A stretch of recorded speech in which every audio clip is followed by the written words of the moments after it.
Hello বন্ধুরা, স্বপ্নপূরণ computer training সেন্টারের পক্ষ থেকে তোমাদের সকলকে স্বাগত।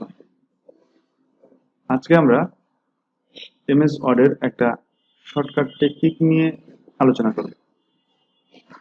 আমাদের আলোচনার বিষয়বস্তু হচ্ছে ফন্ট। অনেক সময় দেখা যায় যখন আমরা বাংলা লিখি তখন আমাদের বিজয় কিবোর্ডটাকে বিজয় ক্লাসিকে রাখতে হয় এবং এখান থেকে অবশ্যই আমাকে ফন্ট সুতোর নেম সিলেক্ট করতে হয়। আমি যে কোনো একটা অক্ষর লিখি, যেমন মা। তো এখন আমার মনে পড়লো যে আমার এখন ইংলিশ লেখার প্রয়োজন। তাহলে সেক্ষেত্রে আমাকে কি করতে হয়? মাউস ধরে বিজয় ক্লাসিককে ইংলিশ করতে হয়, অথবা কিবোর্ড থেকে কন্ট্রোল অল্টার ভি, আর এখান থেকে আমাকে একটা ইংলিশ ফন্ট সিলেক্ট করতে হয়। যেমন আমি একটা ফন্ট সিলেক্ট করলাম টাইমস নিউ রোমান। এরপর আমি লিখলাম। কিন্তু ঝামেলা হচ্ছে, আমি আমার কাজ করা মাঝখানে যদি বারবার কিবোর্ড চেঞ্জ করি এবং বারবার যদি একইভাবে যদি ফন্ট চেঞ্জ করি, তাহলে সেক্ষেত্রে দেখা যাবে যে আমার কাজের যে গতি সেটা কিছুটা স্লো হয়ে যাবে। তা এই সমস্যাটা নিরসনের জন্য আজকে তোমাদের সাথে একটি শর্টকাট টেকনিক নিয়ে আলোচনা করব। কিবোর্ড শর্টকাট, কিভাবে মাউসের হস্তক্ষেপ ছাড়াই আমরা খুব সহজেই কিবোর্ড শর্টকাট ব্যবহার করে ফন্ট চেঞ্জ করতে পারি। আচ্ছা, আমরা প্রথমে চলে গেলাম ট্যাব অপশনে। এখানে বিভিন্ন ট্যাব আছে, home tab, insert, page layout. আমি যে কোনো জায়গায় রাইট ক্লিক করে এই অপশনে গেলাম, কাস্টমাইজ রিবন। এটাকে বলা হয় কাস্টমাইজ রিবন।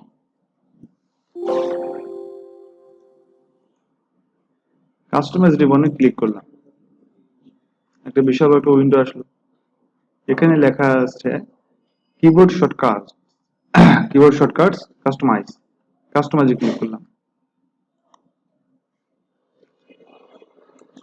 এখন এখানে দুটো অপশন আসছে, একটা ক্যাটাগরিজ, একটা কমান্ডস।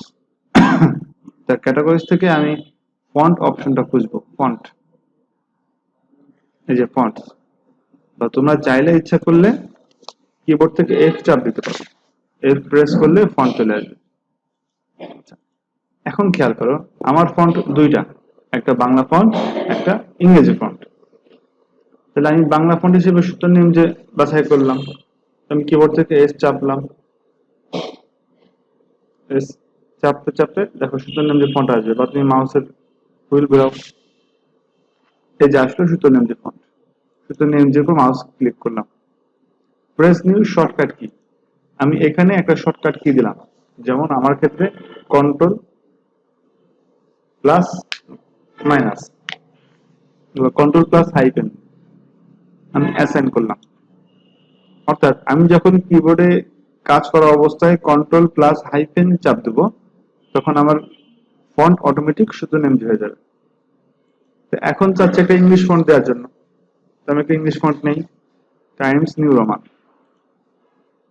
আমি এটার জন্য কন্ট্রোল ইকুয়াল এবং এটা অ্যাসাইন করে দিলাম, ক্লোজ করে দিলাম, ওকে দিয়ে বের হয়ে আসলাম।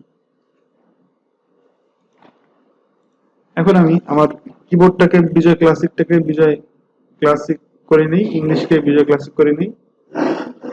এখন আমি লেখা শুরু করলাম, মা না। এখন মনে পড়লো যে আমাকে ইংলিশ লিখতে হবে।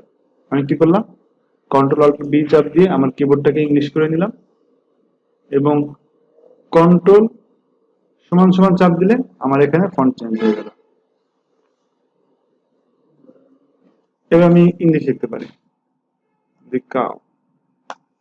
লেখার মাঝখানে আমার মনে হলো যে আমাকে বাংলা লিখতে হবে। সেক্ষেত্রে আমি কি করলাম, কিবোর্ড থেকে কন্ট্রোল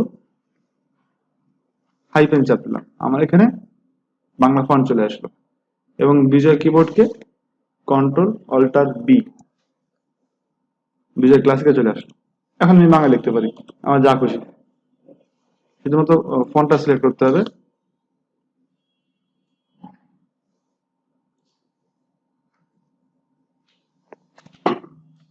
এই ছিল আমাদের আজকের ছোট টিউটোরিয়াল। যদি কারো কোনো প্রশ্ন থাকে অবশ্যই কমেন্ট করে জানাবেন।